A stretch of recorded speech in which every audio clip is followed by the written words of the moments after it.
February 1916. France and Germany have been locked in a war that promised to end in months, yet has dragged on for nearly 2 years. Millions of men are already dead. The Western Front is frozen in stalemate, a scar of mud and barbed wire stretching from Switzerland to the sea. Into this grinding horror, one man has an idea that will produce the longest battle in the history of warfare. Erich von Falkenhayn, chief of the German General Staff, believed that a decisive victory on the battlefield was no longer achievable. Instead, his strategy was something altogether more cynical. He would choose a target so symbolically precious to France that the French army would fight to the last man to hold it. Then German artillery would do the killing. His own term for it, bleed France white.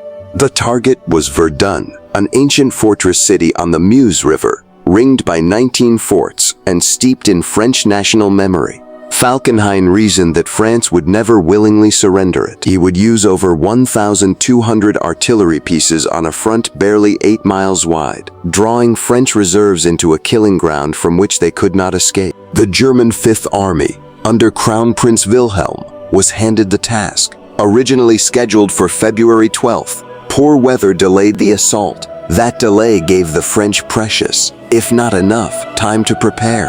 The French situation at Verdun was dangerously weak. In 1915, French commanders had stripped the fortress of its heavy artillery, over 230 guns removed, to fuel offensives elsewhere. The forts were undermanned. Some had even been prepared for demolition. French intelligence had detected German troop buildups as early as January.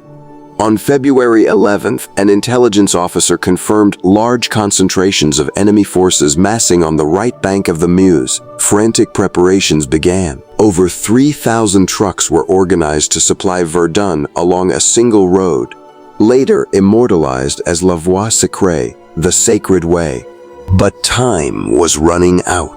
At 7:15 in the morning on the 21st of February 1916, Crown Prince Wilhelm opened the battle with 1,400 guns firing along the 8-mile front. 100,000 shells fell on Verdun every hour. German soldiers called it Trommelfeuer, drum fire. To the men sheltering in the French trenches, the earth itself seemed to be coming apart.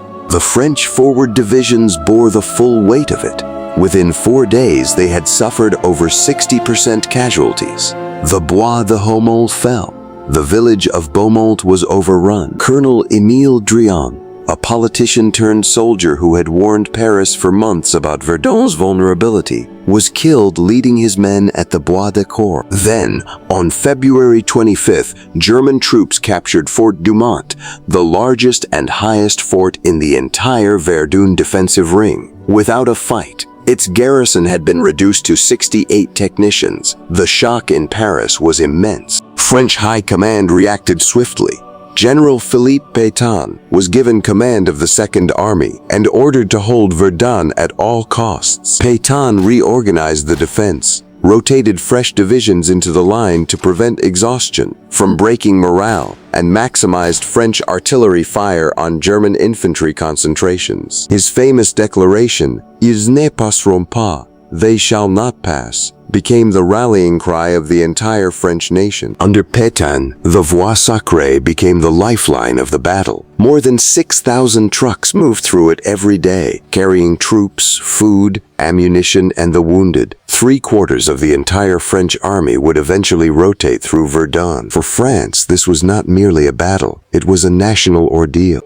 Through March, April, and May, the Germans pushed their assault to the left bank of the Meuse, targeting the ridgeline known as Le Mort Homme, the dead man. The name proved prophetic. Attack followed counterattack. Ground was won and lost and won again, sometimes within hours. Villages were erased from the map entirely. 9 communities around Verdun were so utterly destroyed they were never rebuilt. In June, Fort Vaux fell after a 5-day battle inside its tunnels and corridors. French defenders under Commandant Raynal held out for days without water, their messenger pigeons dead, until finally surrendering on June 7th. Even the German Crown Prince reportedly honored Raynal's bravery. Both sides were now trapped. Falkenhayn's plan had backfired. German losses were nearly as high as French ones. The battle had become a machine that consumed men from both nations in equal measure, 70,000 casualties every single month. Relief came not from victory, but from elsewhere on the front. On July 1, 1916, British and French forces launched a massive assault along the River Somme, a battle intended in part to relieve the pressure on Verdun. The British alone suffered nearly 60,000 casualties on that single day. German reserves were now being pulled in two directions at once. At Verdun, Germany's final major push in July failed on the slopes of Fort Seville, within sight of the Verdun Cathedral. It was as close as German forces would ever get. By August, Falkenhayn's gamble had clearly failed. The Kaiser removed him from command and replaced him with the more cautious Paul von Hindenburg. In October, French General Robert Nivelle launched a major counteroffensive, preceded by a massive artillery barrage and supported by a creeping bombardment that allowed infantry to advance behind a moving wall of fire. On October 24th, French forces advanced 3 kilometers in a single day and retook Fort Dumont, the fortress whose fall had shocked the world 8 months earlier. Fort Vaux was recaptured in November. By December, Nivelle had driven the Germans back almost to their February starting positions. On December 15th, a final French offensive captured 9,000 German prisoners. 3 days later, on the 18th of December 1916, 302 days after it had begun, the Battle of Verdun was declared over. The numbers are almost too vast to comprehend. France suffered approximately 377,000 casualties. Germany, 337,000. Together, over 700,000 men were killed, wounded, or missing, for a front line that ended almost exactly where it had started. The land itself bore wounds that have never fully healed. An area of 65 square miles around Verdun was declared a zone rouge, a red zone, too toxic with unexploded shells and chemical munitions to safely inhabit. French bomb disposal teams continue to clear ordnance from the Verdun soil to this day. It is estimated it will take centuries to clear it all.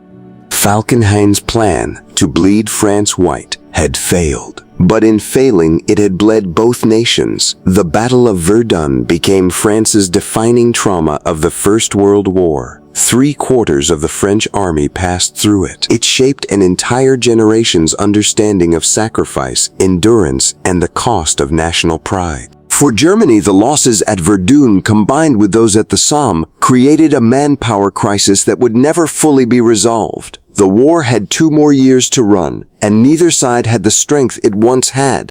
Verdun is not remembered as a victory or a defeat. It is remembered as a place where modern industrial warfare revealed its true face. Not glory, not honor, but a slow, mechanical grinding of human life against itself. A furnace that burned for 10 months and went out, having consumed everything and changed nothing.